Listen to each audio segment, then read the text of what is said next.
नमस्कार दोस्तों। दोस्तों चले हैं साथ मिलके, ये जो हमारी सीरीज़ है उसमें हम आज बेला मैम से बात करेंगे। वो हमारी आज मेहमान हैं रेडियो एलजे में। मैडम आपका स्वागत है। Thank you very much. आप अपनी पहचान कैसे दोगी एज अ प्रोफेशनल?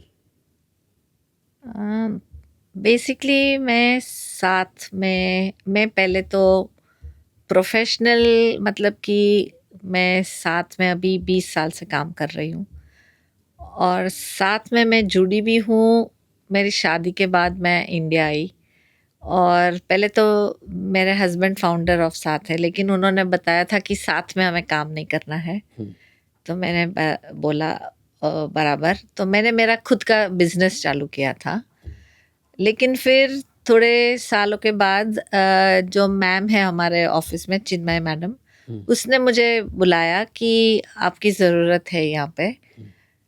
मैंने बोला कि मैं नहीं कर सकती हूँ, आई हैव प्रॉमिस्ड। मैंने मेरे और हस्बैंड से प्रिंसिपली हमने ये डिसाइड किया हुआ कि हम नहीं करेंगे। है। फिर उन्होंने बताया नहीं नहीं ऐसा नहीं है, मैं बात कर लूँगी वगैरह। और मैंने स्टार्ट किया एक, क्योंकि मैंने अर्ली चाइल्डहुड एजुकेशन भी किया है, तो एक प्रोग्राम था जहाँ पे हमें चाइल्ड राइट्स सिखाने थी बच्चों को, लेकिन थ्रू क्राफ्ट आर्ट। तो मैं उसमें जुड़ी पहले। तो उसमें क्या था कि मुझे ऑफिस नहीं जाना पड़ता था, मुझे सिर्फ स्कूल्स में जाना था। तो ऐसे में मेरी एंट्री साथ में ऐसे हुई है सर। और फिर एक प्रोग्राम था जहाँ पे साथ काम कर रहा है, एम्पावरमेंट ऑफ विमेन। जो स्लम्स में बहनें हैं, वो घर काम के लिए तो जाते हैं, लेकिन वो 5-6 घर जाएंगे तब उसको अच्छी सैलरी वगैरह मिल सकती है। ये प्रोग्राम में क्या है कि हम उसको training, police clearance, health checkup सब करवा के उसको एक ही घर जाना पड़ता है, तो उसको एक मंथली फिक्स्ड पगार भी मिल जाता है। और तो, वो एक थोड़ा प्रेस्टिजियस भी है, थोड़ा हाँ समाज में उसकी थोड़ा एक स्थान भी है कि ये काम करती हुई महिला है। हाँ, और हम उसको होम मैनेजर बोलते हैं, काम वाली बाई नहीं, क्योंकि वो हमारा घर पूरा मैनेज करती है हमारे लिए।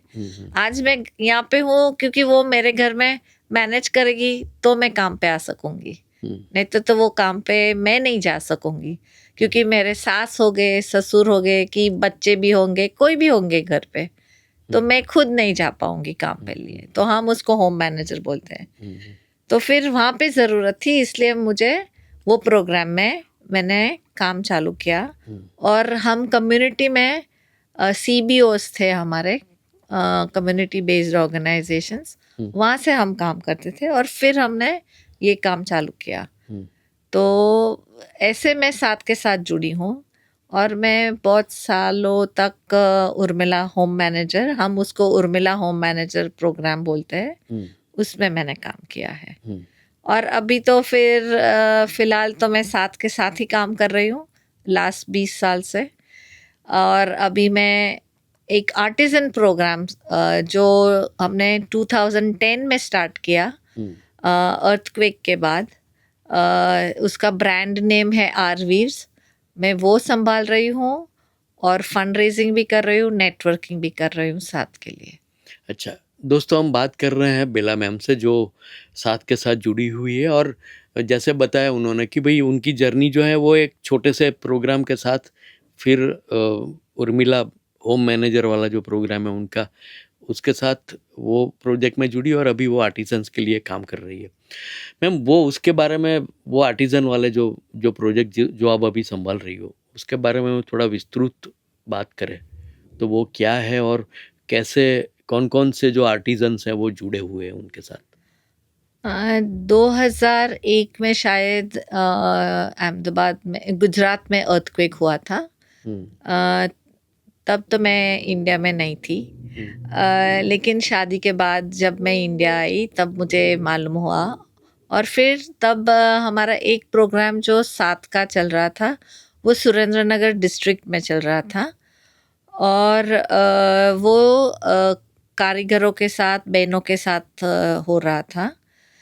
तो मैं कभी कभी जाती थी मेरे हस्बैंड के साथ, जब भी वो गांव में जाते थे तो मैं जाती थी उनके साथ। और तब मैंने देखा कि यहाँ पे बहुत सारी कला है जो हमें भी नहीं मालूम होती है।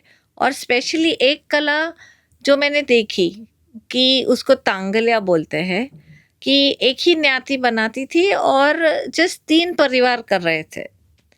तो मुझे लगा कि इतनी अच्छी एक कला है और क्यों सिर्फ 3 लोग इसमें काम कर रहे हैं। फिर मैंने बहुत सारी मतलब बातें की उसके साथ और समझ में आया कि उसकी पूरी एक क्या प्रॉब्लम्स है वगैरह। और वो लोग छोटी छोटी चीज़ें बनाते थे तो मैं ऑफिस में लेके आती थी और ऑफिस के स्टाफ के साथ बातें करती थी, दिखाती थी। और मेरे क्लाइंट्स थे उर्मिला के, तो उनके साथ थोड़ा कि ऐसी भी एक कला है, तो फिर थोड़ा थोड़ा बेच के उसके वापस पैसे देती थी आर्टिजन्स को कि ये कला लुप्त ना हो जाए। फिर ऑफिस में ऐसा लगा कि इतना अच्छा है तो हम क्यों इसमें थोड़ा और ज़्यादा काम ना करें। और जब मैं जाती थी तब केयर इंडिया और निफ्ट करके 2 संस्था और जुड़ी थी साथ के साथ, लेकिन फिर निफ्ट ने छोड़ दिया। और तब साथ ने एक फाउंडेशन भी बनाया कॉल्ड सुहास फाउंडेशन, जो सब वीवर्स के लिए था, और हैंड होल्डिंग कर दिया 3 साल के लिए और फिर उसको सौंप दिया वीवर कम्युनिटी को। अच्छा, वो इंडिपेंडेंटली वो अपने हिसाब से वो लोग फिर आगे बढ़ सकते। हाँ, क्योंकि फिर हमारे पास इतना वो नहीं था, आई थिंक मैन पावर वगैरह, कि हम भी उसके साथ। और अल्टीमेट गोल तो ये होता है कि वो इंडिपेंडेंटली काम करे। एग्जैक्टली, कि उसको खुद पे अपने फीट पे स्टैंड होना ज़्यादा अच्छा है। सही बात है। अब ये टांगलिया की आपने बात की तो मुझे लगता है कि ये हमारे जो श्रोता हैं उनको भी ये जानना अच्छा लगेगा कि वो एक्चुअली वो कौन सी कला है और क्या होता है उसमें। वो एक कला है जिसमें एक एक्स्ट्रा यान लेके वीविंग, वेफ्ट और वॉफ्ट के बीच में एक एक्स्ट्रा यान लेके एक नॉट जैसा बनाया जाता है और फिर वीविंग कंटिन्यूस उसके साथ होता है, तो वो एम्बेडेड हो जाता है वीविंग के अंदर। तो धोने से वो धागा, वो डिज़ाइन निकलती नहीं है। और उसको तांगलिया बोलते हैं क्योंकि ये जो कम्युनिटी है, दांगजिया कम्युनिटी, जो ये कर सकती है ये वीविंग, वो लोग लेडीज एक स्कर्ट की तरह होता है और वो लोग पैर के ऊपर स्कर्ट की तरह पहनते हैं, इसीलिए उसका नाम तांगलिया है ज़्यादातर। और ये कम्युनिटी भी है क्योंकि एक भरवाड़ और एक वनकर के बीच में बहुत 700 साल पुरानी ये कला है हमारे देश की। अच्छा, और हम कहानी ये है आपको जो कहने जा रही है, हाँ, वो कहानी भी हम बताते हैं उनको। अच्छा, कि वो लोग दांगजिया बने क्योंकि एक भरवाड़ और एक वनकर दोनों भाग के शादी की, तो उसको दोनों को अपने खुद के समाज से बाहर निकाल दिया और इसको दांगजिया बोलते हैं।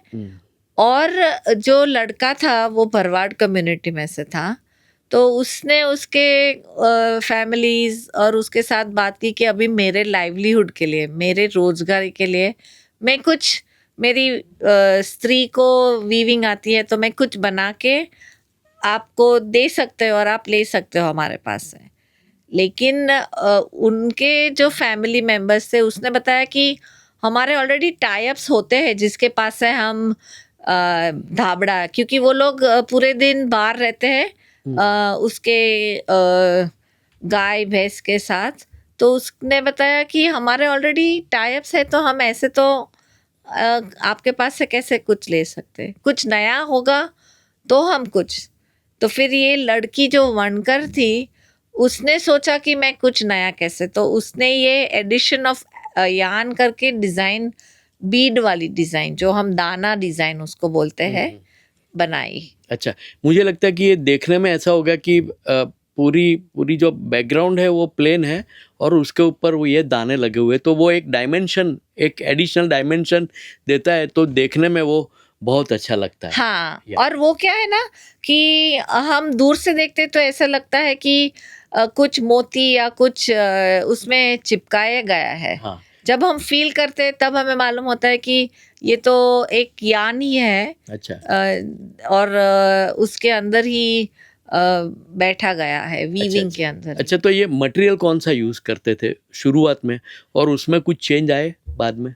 हाँ, पहले तो वो लोग ऊन से, क्योंकि वो धाबड़ा जो बनता है वो ज़्यादातर ऊन से, क्योंकि वो ठंडी में वो लोग बाहर फिरते हैं, तो और खुद की मतलब कि गोट्स शीप हाँ, वगैरह होती है। वो क्योंकि वो जो जहाँ से निकालते हैं उन रॉ हाँ मटेरियल जो है हाँ वो उनके पास से ही आता है, वो हाँ हाँ भेड़ बकरियां जो होती है हाँ, वहीं से एग्जैक्ट, लेते हैं हाँ। या? तो उसमें से वो लोग यान बनाते थे और इसमें ही बना के, और ये जो उनकी घर की स्त्रियाँ पहनती है वो ब्लैंकेट, मतलब कि जो रैप अराउंड जैसा, तो वो उससे बनता था। और इसी कारण वो लोग मुझे फिर मालूम हुआ कि सबने छोड़ दिया है ये काम, क्योंकि वो कितने बेचेंगे अपने ही कम्युनिटी के अंदर। तो ज़्यादातर लोग छोड़ दिया ये कम्युनिटी में से वीविंग करने का, और कंस्ट्रक्शन साइट्स, कॉटन प्लकिंग में, क्योंकि सुरेंद्रनगर में बहुत सारा ऊन कॉटन उगता है, कॉटन प्लकिंग में जाते थे। तो सबने छोड़ दिया था, इसलिए जब हमने काम चालू किया ना, तब 3 से 4 परिवार ही बाकी थे वहाँ पे। तो वो 4 परिवार से अभी कितने हो गए वो परिवार? अभी 50 जितने परिवार तांगल्या वीविंग में अच्छा, आ और गए वो हैं। साथ ने उनमें उस ये जर्नी में एक अहम रोल अदा किया। हाँ, साथ ने हमने उसमें किया है, और दूसरी संस्थाओं भी है, वीवर कम्युनिटी, जैसे कि वीवर्स एसोसिएशन है वगैरह। धीरे धीरे वो लोग भी आए, और दूसरे एनजीओज भी, लेकिन पाया जो था वो साथ ने, तब कोई और नहीं था, राइट तब सिर्फ साथ था। राइट। दोस्तों, हम बात कर रहे हैं मैडम से, जो अच्छे से हमें समझा रही है कि ये तांगलिया क्या है। अच्छा मैम, ये जो परिवर्तन आया जैसे आपने कहा, तो वो मटेरियल में फिर बाद में कौन सा ऊन से शुरू होता था, वो बाद में कौन सा परिवर्तन किया मटेरियल के बारे में? फिर हाँ, जो 3-4 परिवार थे, तब निफ्ट ने थोड़ा थोड़ा कॉटन चालू किया था उन लोगों के साथ, लेकिन वो लोग चले गए, तो इसलिए फिर हम आए। तो जो 3-4 परिवार थे वो हमारे साथ जुड़े, और फिर हमने उसके साथ कॉटन में अलग अलग प्रोडक्ट्स जो वो सिटीज में बेच सके, कि तो ही उसका लाइवलीहुड चालू रहेगा। और उसको था कि मुझे ये वीविंग, मेरी जो ट्रेडिशन है, मुझे छोड़नी नहीं है, मैं उसके ऊपर ही काम करूं। तो हमारे साथ जुड़ के फिर हमने उसमें नए कॉटन, फिर नए प्रोडक्ट्स कैसे बनाना, फिर साइजिंग क्या होनी चाहिए, वो सब हमने सिखाया। उसको हमने क्रेडिट फैसिलिटीज दी, कि उसके पास पैसे नहीं थे, यान कहाँ से लाने का, फिर हम यान भी होलसेल में से लाके उनको देते थे। और ऐसे ऐसे वो लोग जुड़ने लगे और सीखने लगे हमारे साथ। सही। फिर दूसरे थोड़े और आए, कि जिसने देखा गांव में कि भाई ये जा रहे हैं, तो हम जा सकते हैं कि नहीं साथ में। तो हमने बताया कि जिसको भी आना है वो आ सकते हैं हमारे साथ। अच्छा, तो ये जो जर्नी है उसमें वो जो फैमिलीज थे, वो यूथ कुछ इसके साथ जुड़े हुए, ऐसा कोई है उसमें कि यूथ ने कैसे ये जो परिवर्तन है उसको एक्सेप्ट किया? हाँ, आज के साल में है बहुत सारे यूथ जिसने ये काम वापस ले लिया है और खुद वीविंग कर रहे हैं। जो पुराने अपने ही फैमिलीज से थे, हाँ हाँ वो तांगलिया फैमिलीज के ही थे हाँ, काम करने जिसके वाले? फादर्स मेरे साथ काम किया है, जिसके फादर ने भी मेरे साथ काम किया है। और जब वो छोटे थे वो बोलते थे कि मुझे ये काम नहीं करना है, उसमें कुछ पैसा नहीं मिल रहा है, तो मैं क्यों काम करूं। एक लड़का है, उसका नाम आनंद है, एक दूसरा है हितेश करके। लेकिन आनंद तो जब से वो बहुत छोटा था, मैं उसके घर बहुत जाती थी वीविंग के लिए, उसके साथ समझ देने के और वगैरह। तो वो मुझे ऐसे ही बोलता था कि मैं क्यों वीविंग करूँ, ये उसमें मुझे क्या पैसे मिलने वाले हैं। तो मैंने उसको एक बार ऐसे बोला था कि देखो, ये आपकी कला है जो सबको नहीं आती है, ये कला तो आपको एटलीस्ट सीखना तो चाहिए।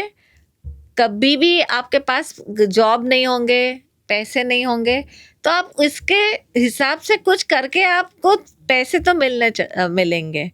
तो उसने मुझे बोला था कि नहीं, मैं तो कभी नहीं करूँगा, मुझे पढ़ना है। तो मैंने उसके फादर का नाम है बाबू भाई, मैंने उनको बोला था कि पढ़ने दो उसको, क्योंकि वो आके मुझे बोल रहा था कि उसको अभी कॉलेज में जाना है, उसको लैपटॉप चाहिए। मैं बोली करने दो, मैंने उसको हेल्प भी किया, EMI वगैरह के लैपटॉप वगैरह, वो कॉलेज जाने लगा। और फिर 3rd ईयर में जब आए और मैंने बाबू भाई को पूछा आनंद कैसा है, क्या कर रहा है, वो बोले उसने पढ़ाई छोड़ दी है और अभी वो तांगलिया वीविंग में आ गया है। तो मैं बोली कैसे, ये बदलाव कैसे आ गया? फिर मैंने आनंद से पूछा, वो बोले कि अभी मैंने देखा है कि अभी तो बहुत सारी चीज़ें बिकने लगी है, एग्जीबिशंस में जा रहे हैं हम, बहुत सारी जगह पे जा रहे हैं, आप हमारे पास से चीज़ें लेके बेच रहे हो सबको। तो मैं बोली अच्छी बात है। और अभी आज तो वो खुद डिज़ाइनरों के साथ काम कर रहा है। अच्छा। और खुद एक एंटरप्रेनर बन गया है। तो ये सक्सेस स्टोरी कह सकते हैं हम उसको कि भाई जिसमें साथ ने कहीं ना कहीं एक अच्छा रोल प्ले किया है, कि जिसमें कोई एक यंगस्टर इसके साथ जुड़ा हुआ है और बाकी भी जुड़े हुए होंगे। हाँ, चंदू भाई है जो एक और है, उसका बेटा भी हमारे साथ, मतलब अभी तांगलिया वीविंग कर रहा है। ऐसे बहुत सारे हैं। अच्छा मैम, तांगलिया के अलावा कोई जो आर्ट फॉर्म है, हाँ, उसमें भी साथ में कुछ काम किया है? हाँ, जब साथ ने जब सुहास बनाया, एक फाउंडेशन बनाया, क्योंकि जब हम अर्थक्वेक के बाद जब काम कर रहे थे सुरेंद्र नगर में, वहाँ पे हमें मालूम हुआ कि खादी, कॉटन, रिसाइकल्ड, तांगलिया, पटोला, सब जात के वीविंग हो रहा है। पहले हमने सबके साथ काम किया और तब हमने सुहास बनाया उनके लिए। फिर जब हमने ये आरवीव्स चालू किया 2010 में, तब हमने बताया कि खादी और उनको तो गवर्नमेंट की बहुत सारी स्कीम्स मिलती है और सपोर्ट मिलता है। और पटोला के कारीगरों ने हमने बताया कि यान वगैरह बहुत महंगा आता है और उनको भी बहुत तकलीफ है। तो फिर हमने तांगले और पटोला के साथ दोनों आर्ट के और दोनों कला के साथ ज़्यादा फोकस करके उनको आगे लेके जाने की कोशिश की है। राइट। और अभी हम वीविंग को छोड़ के जो मैंने भरत काम करती है, हाथ भरत से, मतलब कि सूफ है, जो भी एक डाइंग आर्ट है ऑलरेडी। फिर सौराष्ट्र में बीड वर्क है, फिर आरी वर्क है, पालिताना और वो बाजू सौराष्ट्र में क्रॉस स्टिच का वर्क है। वो सब विमेन के साथ अभी हम काम करते हैं और नए प्रोडक्ट्स बनाने का उनको सिखाते हैं और डिजिटल मार्केटिंग वगैरह कैसे कर सकते हैं वो लोग सिखाते हैं। तो वैसे तो देखा जाए तो आपकी जो जर्नी है वो खास करके वो जो महिलाएं हैं, जो आर्टिजन्स हैं, उनके वो आर्ट जो उनकी है वो जिंदा रहे, आगे चले और वो कुछ काम कर सके और अपने आप को एस्टेब्लिश भी कर सके समाज में, उसके बारे में काम किया है। अच्छा, महिलाओं का ये जो आपने पूरी जर्नी की, उसमें महिलाओं का पार्टिसिपेशन और उनका इसको स्वीकार करने का वो कैसा रहा? कैसे उन्होंने ये नई चीज़ को लिया, एक्सेप्ट किया? मुझे पहले से महिलाओं को एम्पावरमेंट में तो मुझे बहुत वो था कि स्पेशली जब मैंने बहुत सारी हमारे कल्चर के बारे में पढ़ा है कि महिलाओं को ऑलवेज पीछे रखते थे, आगे उसको नहीं, वो काम तो बहुत करते हैं लेकिन फिर भी। तो जब मैं उर्मिला में जुड़ी, वही कारण से कि उसको भी थोड़ा खुद का रिस्पेक्ट भी मिलना चाहिए उसको, और वो खुद अपने पैसे के दम पे भी वो कुछ, क्योंकि उसको बहुत लाइफ में मतलब कि there is a lot of, हम क्या बोल सकते हैं कि पैसा पावर है। हाँ, वो वाली हाँ, बात तो हाँ, उनके उसमें नहीं आती है। हाँ, तो वो बात सही है। तो वो उसको कहीं ना कहीं वो फील होना शुरू हुआ उनको, हाँ, महिलाओं को। तो हाँ, वो हाँ, अकेला वो पावर है ऐसा नहीं है पैसा, लेकिन पैसा एक पावर है। हाँ, और वो जो रिस्पेक्ट, वो पैसा कमाती है तो उसको रिस्पेक्ट ज्यादा मिलती है। वो एक धारणा बन गई है समाज में। हाँ, पैसा है तो ही आपका सम्मान है, मान है। हाँ, और मैंने खुद देखा है कि जब वो पैसे नहीं कमाती थी तो उसके परिवार उसको कैसे बर्ताव करते थे, और जब वो उर्मिला में आई और फिर उसको हर महीने उसका हाथ में पगार आने लगा, तो उसकी बिहेवियर, घर वाले की बिहेवियर उसके तरफ कितना बदल भी गया। मैंने खुद ने देखा है ये। राइट। तो मैडम बहुत ही अच्छे से आप समझा रहे हो। कोई सक्सेस स्टोरी और कहना चाहोगे आप कि जिसमें परिवर्तन आया हो, कोई फैमिली में परिवर्तन आया हो, इंडिविजुअल में कोई परिवर्तन आया हो? आर्टिजन्स के बारे में तो मैं बात करूँ तो ऐसे तो बहुत सारे आर्टिजन है जिसके साथ हमारे साथ जुड़े, और फिर हमारी कोशिश वही थी कि उसको एक एंटरप्रेनर बनाए, क्योंकि आज संस्था है, कल नहीं भी होंगी संस्था, और खुद के पैर पे वो खड़े रहे, वो बहुत इम्पोर्टेंट है मेरे लिए। तो हमने बहुत सारे एंटरप्रेनर्स तो बनाए। एक जो बाबू भाई थे जो पहले से मेरे साथ जुड़े, तो वो आज एकदम अच्छे एंटरप्रेनर, और उसका बेटा ही एक एंटरप्रेनर खुद बन गया है, आनंद। और वो अभी खुद के लिए बहुत सारी चीजें बनाते हैं, फॉरेन भी जाते हैं अपने तांगल्या के प्रोडक्ट्स लेके। तो मुझे बहुत गर्व होता है कि आज वो खुद मतलब कि वो अपना बेटा सब तांगल्या को बहुत आगे लेके गए हैं। दोस्तों, हम बेला बहन से बात कर रहे हैं। मैडम, एक सवाल ऐसा होता है कि ये जो लुप्त होने जाने वाली जो कला है उसको रिवाइव किया, बराबर है, टांगलिया और पटोला जो आप बता रहे हैं।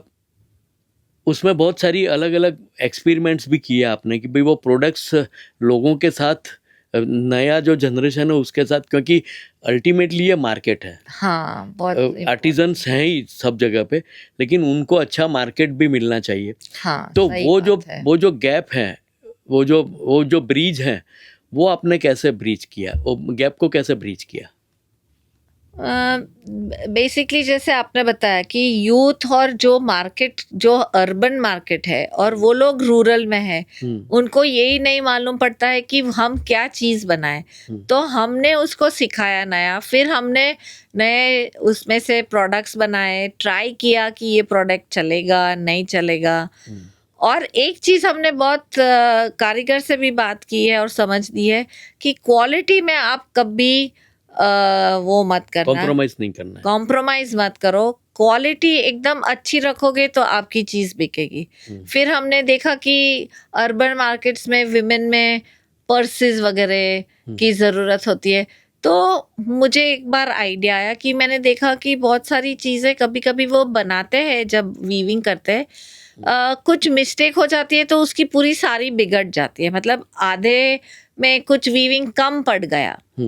तो एक साड़ी जो 5.5 मीटर्स की होनी चाहिए कभी कभी 4 मीटर की हो जाती थी। तो मैंने कारीगर को पूछा कैसे, वो बोलते हैं कि कभी हमको रात को नींद आ जाती है तो हम भूल में सो गए और हमें लगा कि हमने वीविंग कर दिया है, तो हमारा मिस्टेक हो गया, तो अभी हम ये कैसे बेचेंगे। तो फिर मैंने उसके साथ बात की कि इसको हमें यूज करना है क्योंकि आपकी मेहनत है, आपने सिल्क इसमें इस्तेमाल किया है, तो वो सब हम वेस्ट तो नहीं जाने देते।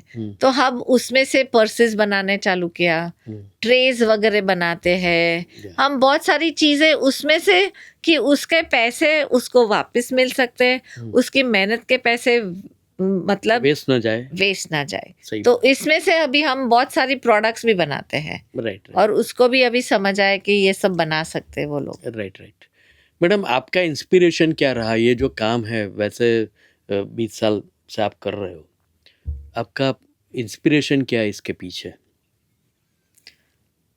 मैं जन्मी हूँ अफ्रीका में, जो भी एक बहुत गरीब मतलब कि वहाँ पे सिचुएशन है, गरीब लोग हैं।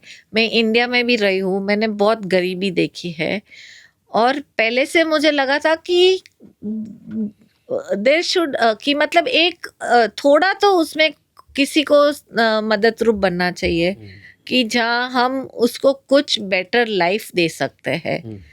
और शायद वो भी हो गए कि हमारे घर के वैल्यूज भी ऐसे होंगे, तो वो भी इनबॉर्न हो गए मेरे में शायद। और अफ्रीका में हम बहुत सारी चीज़ें कभी-कभी मतलब कि हेल्प करने के जाते थे रोटरी से, उसमें मेरे ब्रदर इन लॉ रोटरी में बहुत आगे है, तो हम बिल्डिंग्स को पेंट करने, स्कूल्स में डोनेशंस। तो मुझे पहले से ये थोड़ा था कि कहीं पे भी ह्यूमन बीइंग को हेल्प करने की ज़रूरत अच्छा, है। राइट। दोस्तों, हम बेला बहन से बात कर रहे हैं। मैडम, एक आखिरी सवाल, यदि आप परमिशन दे तो पर्सनल है, आपको कैसा लग रहा है?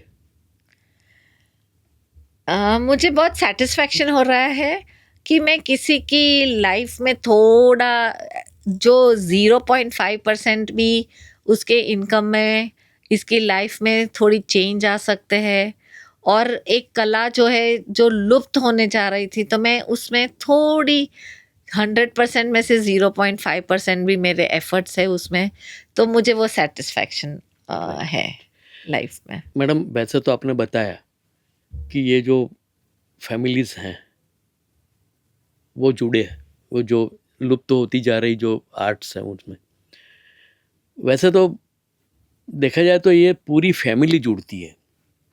कहीं ना कहीं वो अकेली महिलाएं नहीं होती है, अकेले पुरुष नहीं होते हैं। ये कलाओं में महिलाओं का भी रोल अलग से होता है। वो इसमें आगे जैसे बढ़े तो वो फिर सेंटर पे आ जाते हैं, वो अच्छे से काम किया तो मुझे लगता है कि उनकी भूमिका अहम रही होगी। हाँ, जो बात आप बोल रहे हैं वो एकदम सही है, क्योंकि अ, अकेला एक आदमी ये नहीं कर सकता है, क्योंकि ये सब पीछे होता है, हम जो आगे वीविंग करता है उसकी पहचान होती है, लेकिन वीविंग से पहले बहुत सारी चीज़ें हैं जो करनी पड़ती है वीविंग के लिए तैयार होने के लिए। तो वो सब लेडीज घर में बैठ के भी करती है, जैसे कि पटोला में है, तो पूरी जो उसको पार्टी बोलते हैं, जो डिजाइनिंग होती है यान पे, वो लड़कियां और स्त्रियां ही ज्यादा करती है।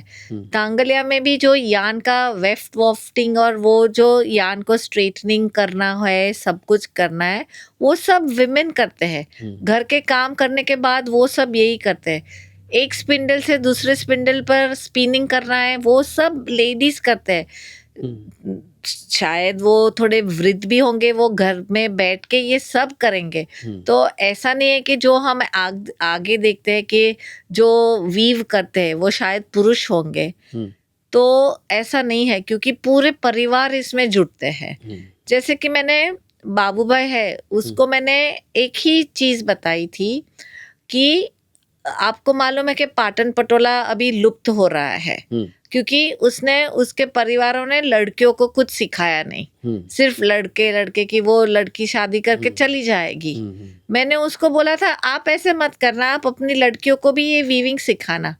तो बाबू भाई बोले हाँ बहुत अच्छी बात है। उसने अपनी बेटी संगीता है बड़ी वाली, उसको वीविंग करने को बिठाया और सिखाया, और फिर एक दो चीजें बनाई उसने और मेरे पास लेके आए कि आज उसने ये स्टॉल बनाई है, आज उसने ये किया है। मैं बोली बहुत अच्छी बात है कि उसको भी कभी, आज वो चली जाएगी अपने ससुराल कहीं पे भी, वहां पे भी जरूरत पड़ेगी तो वो वीविंग करके पैसे तो कमा सकेगी। एक तो वो यूथ, यंग जनरेशन और महिलाएं, ये दोनों का कॉम्बिनेशन है जो आपने कहा। तो मुझे लगता है कि रियल एम्पावरमेंट यही है। अब एक सवाल ऐसा होता है कि ये जो यूथ है आज का, हमारे जो श्रोता है वो तो यूथ है, वो उनमें से उनको यदि ऐसे कोई काम के साथ जुड़ना हो तो आप क्या सलाह दोगे उनको? मैं इतना बोल सकती हूँ कि ये बहुत अच्छी बात है, और इसमें ऐसा नहीं है कि आपको सैलरी वगैरह नहीं मिल सकता है। अब बहुत सारी इंस्टीट्यूट्स है आज तो जो फैशन डिज़ाइनिंग करवा सकते हैं, आप सीख सकते हो। आप अपना खुद का बुटीक कारीगरों के साथ मिल के अपना खुद का बुटीक करो, खुद की प्रोडक्शन बनाओ, तो आप किसी को हेल्प भी करोगे, आप खुद भी कमा सकते हो, और आपको मालूम पड़ेगा कि हमारे देश में कितने सारे कल्चरल और आर्ट्स और क्राफ्ट से जो लुप्त हो जा रहे हैं, बाहर के देश के लोग आके उसको प्रमोट करते हैं, तब हमें मालूम पड़ता है कि अरे इतनी सारी चीजें हैं हमारे देश में, जो एक्चुअली हमें हमारे खुद के देश को आगे प्रमोट करना चाहिए। सही बात है। मैडम, आपने बहुत अच्छे से ये जो लुप्त होती जा रही जो कलाएं हैं खास करके कपड़े और उसके बारे में, तांगलिया और पटोला के बारे में अच्छे से बात किया। बहुत सारे डिटेल्स में मुझे लगता है कि श्रोताओं को भी ये पसंद आएगा कि ये जो जर्नी होती है वो कैसी होती है। रेडियो अलजे के श्रोताओं के बिहाफ आपका मैं धन्यवाद अदा करता हूँ। Thank you very much. Thank you very much for giving me this opportunity. Thank you. Thank you.